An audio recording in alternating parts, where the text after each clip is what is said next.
Welcome everyone, I would like to show you how to open the Samsung Galaxy Z Flip 3. So there's two ways to do this. The official way from Samsung, which involves two hands, and then the second way, which is, my way, which is the unofficial method. So let's start off with the way Samsung uses. Doesn't matter which one you use, by the way. First of all, just get your primary hand and just hold the Z Flip 3. And then get your second hand, and you just want to have your thumb holding the top part right here of the device. And then have your other fingers holding the top hinge. And then just pull up.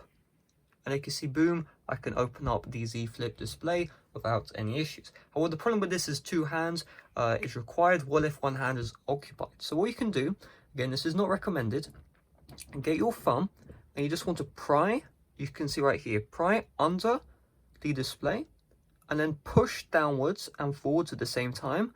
And you can see now we've slightly opened the Z Flip.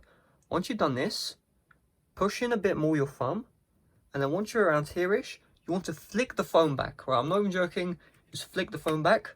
And if you do it with enough force, the phone will open up with one hand. The problem with the Z Flip is you can see the phone has a really sturdy hinge, which means that doing this isn't anywhere near as easy. You will have to put a lot of force into it. However, over time, you'll essentially just be able to open up every single time. You can see, boom, did it there. And you can see sometimes the phone won't fully open, but if that's the case, you can just push with your thumb on the display backwards and then it will fully open. So this is the way I use personally. Do keep in mind that there is a risk that when you are opening up your Z Flip, that your fingernails will mark the display, because don't forget this is a plastic screen. So that's just something to be wary of.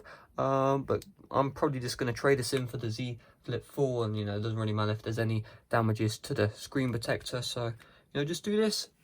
And over time you'll get good at it, and yeah, that's basically it. So hopefully this video helped you out. If it did, make sure to smash like, subscribe for brand new. See you guys later, bye bye.